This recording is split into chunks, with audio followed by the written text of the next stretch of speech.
అది నూనాకినపల్లె ఊరు. అప్పుడే 2 అవుతుండడంతో అన్ని అంగళ్ళు కూడా మూస్తున్నారు. అందరూ షాపుల వాళ్ళు మూసేస్తున్నారు. అప్పుడే బస్లో నుంచి అనామిక అనే ఒక అమ్మాయి దిగింది.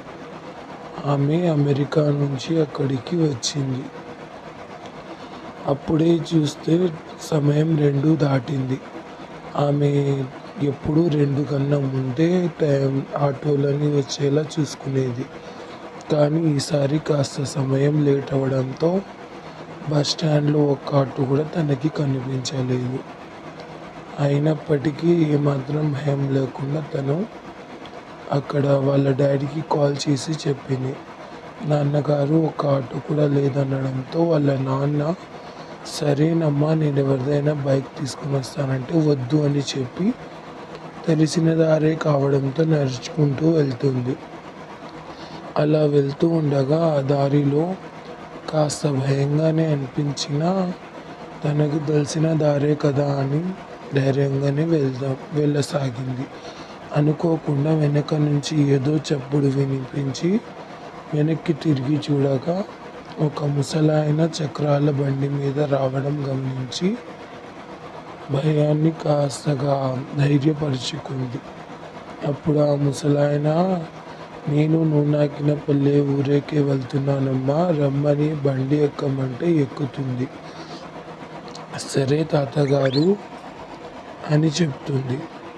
అలా వెళ్తూ ఉండగా తాతగారు ఒక చోట బండి ఆపగా ఆమె అనామిక అడుగుతుంది, తాతగారు బండి ఎందుకు ఆపారు? మరొక ప్రయాణికుడు ఎగుతాడమ్మా అని అంటాడు. సరేనని కూర్చుంటుంది. ఆ ప్రయాణికుడు మొహం అయితే కనిపించకుండా తల దాచుకొని ఉంటాడు. చూద్దామని ప్రయత్నించినా కనిపించదు. ఇంకేదో తనకి అనుమానంగా అనిపిస్తుంటుంది. బండికి చూస్తే చక్రాల శబ్దం ఉండదు, ఎద్దులు నడిచే సౌండ్ ఉండదు. ఇంకేదో జరగబోతుంది కదా అని ఒకసారి లైట్ వేసి దారిని చూస్తుంది. తను ఎన్నిసార్లు చూసినా కొమ్మలు విరిగి ఉన్న ఆ మామిడి చెట్టు దగ్గరే ఉంటారు. తనకు అనుమానం వచ్చి తాతగారు మనం అదే చుట్టూ తిరుగుతున్నామని చెప్తుంది. అప్పుడు అంటాడు, లేదమ్మా మనం ఒకే చోట కాదు, మనం వెళ్తున్నామని. తనకు తెలుసు తను నిజమే చెప్తుందని. అప్పుడు తనకి ఇంకొంచెం అనుమానం బలపడుతుంది. ఏదో చెప్పకుండానే ఉండిపోతుంది అర్థమైన దానిలాగా.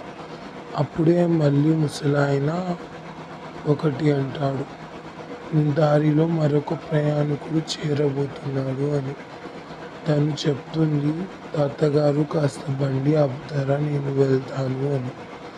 లేదమ్మా మనము దగ్గరగానే వస్తున్నాము అని అయితే చెప్తాడు. వెంటనే తాతగారు తల తిప్పి చూడగానే ఆ అమ్మాయి మొహంలో షాక్.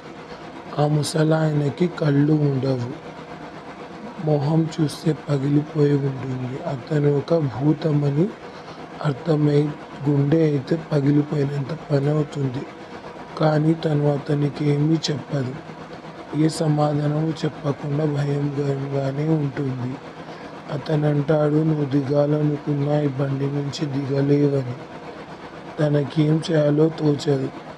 ఏమన్నా అందామన్నా జరగదు. సమయం కోసం ఎదురు చూస్తూ ఉంది. తన పక్కన ఉన్నవాడు కూడా మామూలు మనిషి కాదని తెలుసుకుంటుంది. అప్పుడే అతను కూడా తీసి మెడలేని మనిషి అయితే మొండెంతో మాట్లాడుతున్నారు.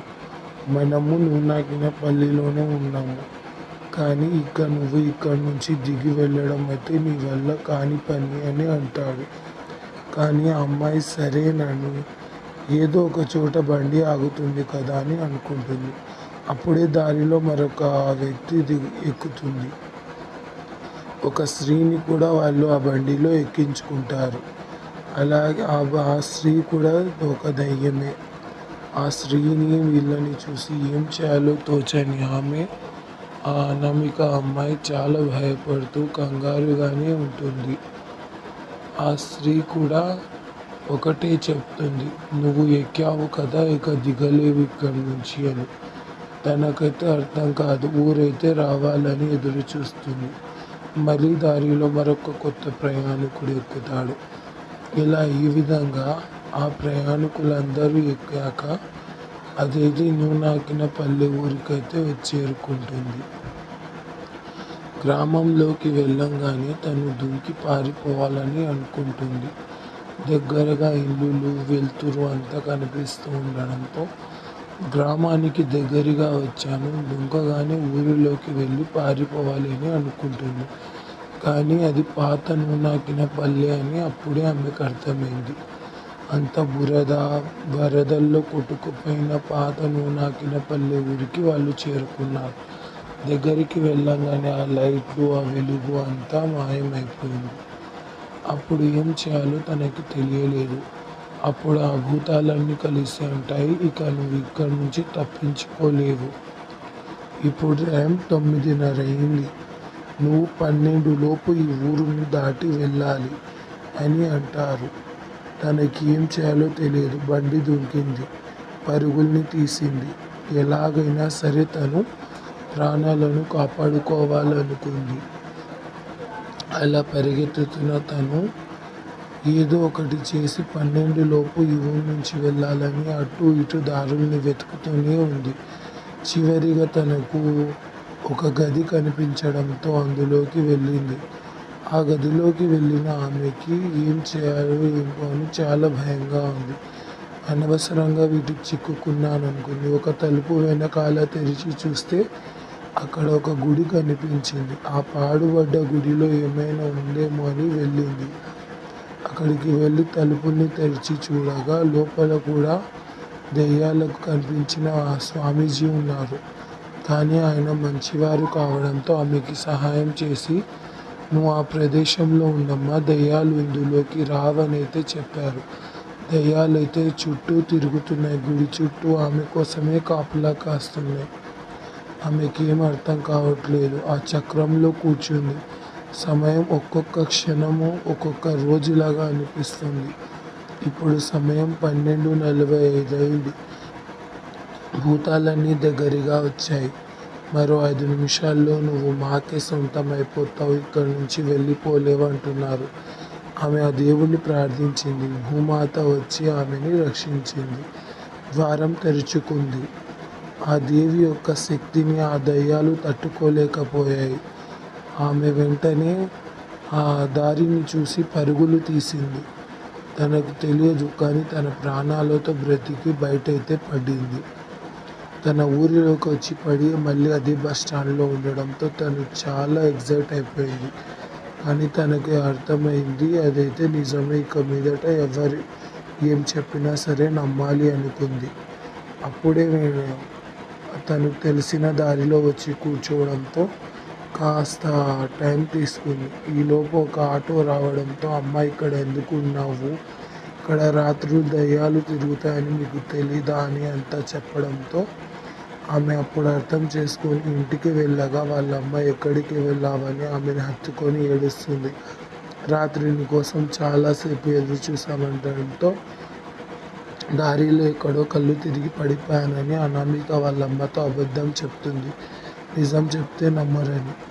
తర్వాత అది రీసెర్చ్ చేస్తుంది ఆ ఊరి గురించి. ఆమె చూసింది నిజమే, ఆ దయ్యాలు నిజమే, ఆ ఊరు నిజమే, ఆ బయలువెళిలో 7 మంది ప్రయాణికులు నిజమే. అలాగే ఆ పూజారి గారి గురించి వెతకగా ఆయన అందరికీ మంచి చేసి ఆ వరదలు వచ్చినప్పుడు అందరినీ రక్షించినందుకు ఈమెను కూడా రక్షించి ఈమె ప్రాణాలను కాపాడాలని తెలుసుకోగా ఇంకా ఆ ఊరి గురించి చాలా రీసెర్చ్ చేసింది. ఆ ఊరు 20 సంవత్సరాల క్రిందమే వరదల నీటిలో కొట్టుకుపోయి ప్రాణాలందరూ కోల్పోయారని అర్థమైంది. అప్పుడు నిర్ణయించుకుంది ఒకసారి ఆ గుడి దగ్గరికి వెళ్ళాలని. అక్కడికి వెళ్ళగా ఏ ఇల్లులు లేవు, ఏ వరదలు లేవు. ఖాళీ మైదానంలో అక్కడ రాసి ఉంది, ఓం శ్రీరామ్ మహాదేవ్యాయ నమః అని. అక్కడికి వెళ్ళి చూడగా ఆ గుడి కూడా ఒక ప్లేస్లో ఒత్త పడిపోయిన రాళ్ళు మాత్రమే ఉన్నాయి. కానీ ఆమెకు అర్థమైంది ఒక్కటే, నా ప్రాణాలు మాత్రం నాకు దక్కాయి. నా మరొక కొత్త జీవితాన్ని నేను చూడగలిగాను. నాలాగా మరొకరు చిక్కుకోకుండా అందరికీ సహాయం చేయగలగాలి. ఎవరు ఏమనుకున్నా సరే నేను ప్రతి ఒక్కరికి ఈ విషయాన్ని చెప్పకుండా అటువైపు వెళ్ళొద్దని చెప్పాలని అనుకుంది. అలాగే అనుకున్న విధంగానే తన స్నేహితులకు, తన ఫ్రెండ్స్‌కి అందరికీ చెప్పింది. కొందరు నమ్మారు, కొందరు నవ్వారు. అయినా సరే తను ఏమాత్రం పట్టించుకోలేదు. తను ఆ అనుభవాన్ని చూసింది. Please like, subscribe, share and comment.